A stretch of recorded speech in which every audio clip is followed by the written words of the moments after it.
বিসমিল্লাহির রহমানির রহিম। আসসালামু আলাইকুম। কেমন আছেন সবাই? আশা করছি খুব ভালো আছেন। আমিও ভালো আছি আলহামদুলিল্লাহ।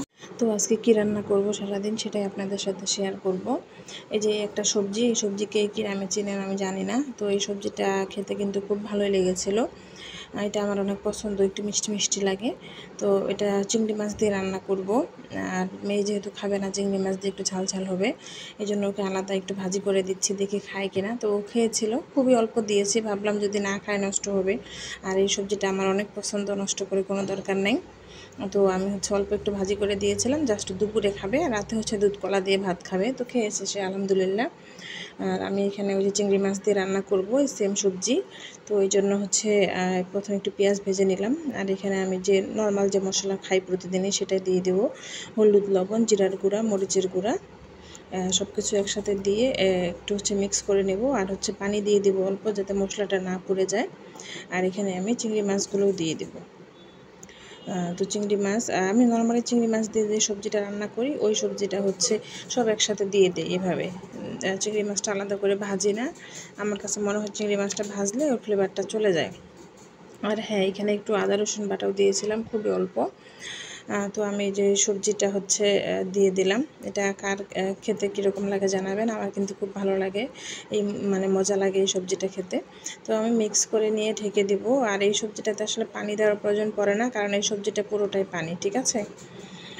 তো যারা এই সবজিটা নতুন রান্না করবেন তারা পানি দিয়েন না খুব বেশি, তাহলে নাহলে খেতে পারবেন না আর কি।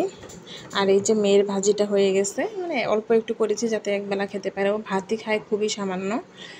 আমি এদিকে তরকারিটা দেখতেছি যে অনেকটাই পানি বের হয়ে গিয়েছে, এই জন্য আমি আবার ঢেকে দিয়ে আঁচটা বাড়িয়ে দিয়েছি। আর তরকারি আমার কাছে ঢেকে না দিলে ভালো লাগে না। আমি আঁচ বাড়িয়ে দিব, কিন্তু আমি ঢেকেও দিব। অনেকে আছে যে পানি বেশি হয়ে গেলে ঢেকে দেয় না, আমি আবার ঢেকেই রাখি। আর এদিকে আমি একটু মাছ ভেজে নিব। এই মাছ ভাজাটা খাবো আর কি, ভাত দিয়ে। এটা রান্না করব না আজকে, তাই এই জন্য একটু মরিচের গুঁড়া, হলুদের গুঁড়া, লবণ দিয়ে মেখে এই তো কড়কড়া করে ভেজে নেব, একদম মচমচা করে। এভাবে মাছ ভাজা খেতে কার কার ভালো লাগে জানাবেন।